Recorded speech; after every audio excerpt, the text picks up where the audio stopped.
샬롬 사랑하는 성도 여러분 안녕하세요. 바울이 쓴 기쁨의 편지 빌립보서를 묵상하는 토요일입니다. 여러분 이번 주에는 히브리서를 함께 읽도록 하겠습니다.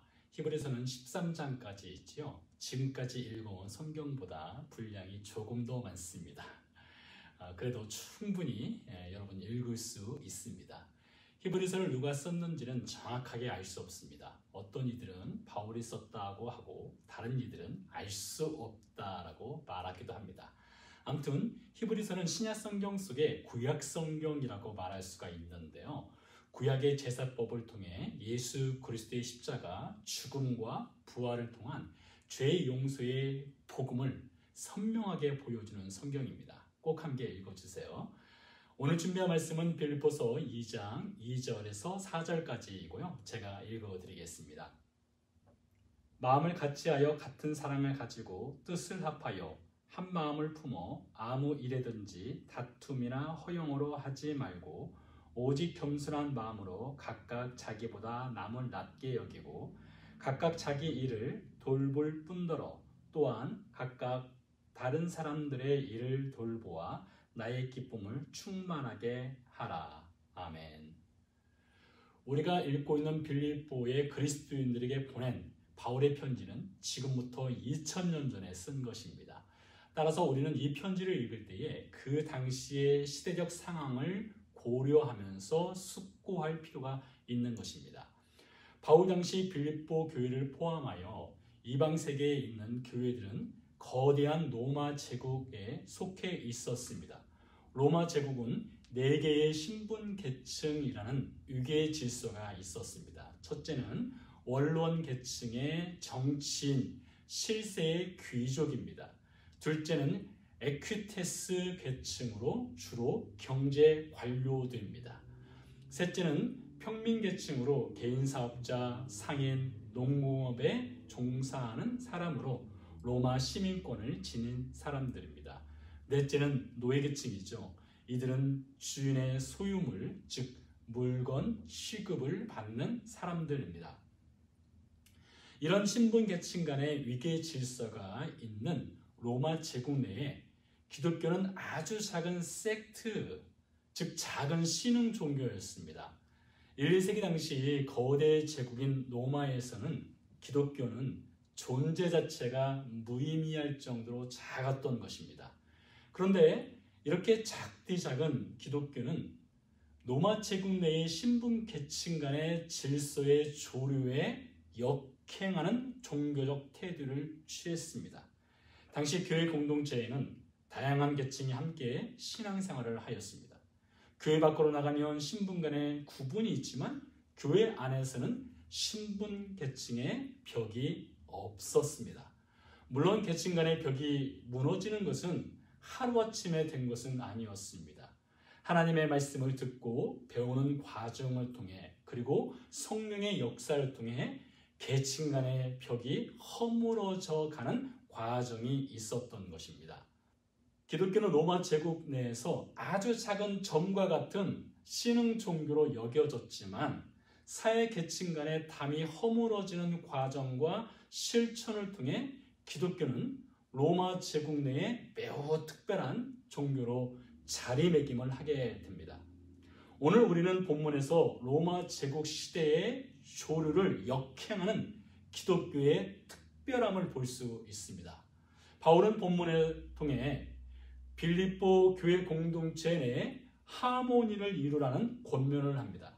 여러 신분계층이 함께 신앙생활을 하는 교회를 향해 바울은 2절에서 같은 마음, 같은 사랑, 같은 뜻, 그리고 한 마음을 품으라고 권면합니다. 이것을 다른 말로 하면 오케스트라 악단이 되라는 말과 같습니다. 오케스트라는 현악기, 목관악기, 금관악기, 타악기로 악기 구성을 합니다. 최대 100명이 오케스트라의 구성원이 됩니다. 오케스트라 연주자는 누구 하나 튀지 않게 그러나 동시에 가려지지 않게 각각 자기만의 음색을 내면서도 동시에 하모니를 이룹니다. 오케스트라 교향악단이 하모니를 이루기까지 연습을 반복적으로 해야 하죠. 아마 빌립보 교회는 연습 단계인 오케스트라였던 것 같습니다.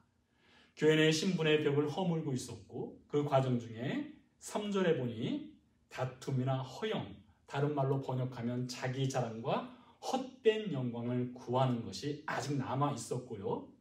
겸손하지 못함도 있었습니다. 어떤 특정 악기 연주자가 하모니를 무시하고 혼자만의 소리를 내는 것처럼 교회 내에 자기 자랑의 악기, 헛된 영광을 구하는 악기, 겸손하지 못함에 자기 음색을 고집하는 악기 연주자가 있었던 것입니다. 옥중에 있는 바울은 마치 교향악단의 지휘자처럼 튀는 악기 소리를 내는 다툼과 허세, 헛된 영광을 구하는 교회 내의 신자들을 향해 자기 음색을 낮추고 하모니를 이룰 것을 권면하고 있습니다. 4절에 보면 각각 자기 일을 돌볼 뿐더러 또한 각각 다른 사람들의 일을 돌보아 라고 되어 있는데요. 좀 더 정확하게 번역을 해보면 자기 일만 돌보지 말고 다른 사람들이 어떻게 살아가고 있는지에 대해서도 관심을 가지라는 말입니다. 다시 오케스트라에 비유하자면 자기 악기 음색만 맞추고 소리를 살리려 하지 말고 다른 이들의 악기 음색도 들어보고 함께 하모니를 위해 맞춰보라는 권면과 같은 것이죠. 3절 말씀으로 돌아가서요. 오직 겸손한 마음으로 각각 자기보다 남을 낮게 여기고, 이 말씀은 당시 교회 공동체가 신분의 벽을 허물어 가는데 큰 도전이 되었던 말씀이라는 생각이 듭니다. 신분이 높은 사람도 낮은 사람도 서로를 향해 겸손한 마음을 품고 다른 사람을 높이고 존중하는 하모니를 이루는 것, 이것이 교회 공동체가 아름다운 오케스트라가 되어가는 길임을 바울이 권면합니다. 오스왈드 챔버스의 주님은 나의 최고봉에 보면 낮아지고 달아질 수 있습니까? 라는 묵상글이 있습니다. 하나님께서 남에게 천시받고 낮아지는 비결을 가르치신다면 당신은 그 가르친 대로 받쳐질 준비가 되어 있습니까? 물동이에 떨어지는 한 방울의 물처럼 전혀 중요하지 않은 사람, 소망이 없을 정도로 너무나 별 볼 일 없는 사람, 당신의 섬김마저 아무도 기억해 주지 않는 삶을 살아갈 준비가 되어 있습니까? 섬김을 받지 않고 오직 섬기기 위해 당신의 삶을 바치며 그 삶이 다 달아지기를 원할 수 있습니까? 어떤 성도들은 성도이기를 원하면서도 천하고 굳은 일은 싫어합니다. 자신들의 품위에 어울리지 않는다는 것입니다. 이 오스왈드 챔버스의 묵상대로 주님은 우리 모두를 물동이의 한 방울의 물처럼 중요하지 않은 존재로 부르셨습니다.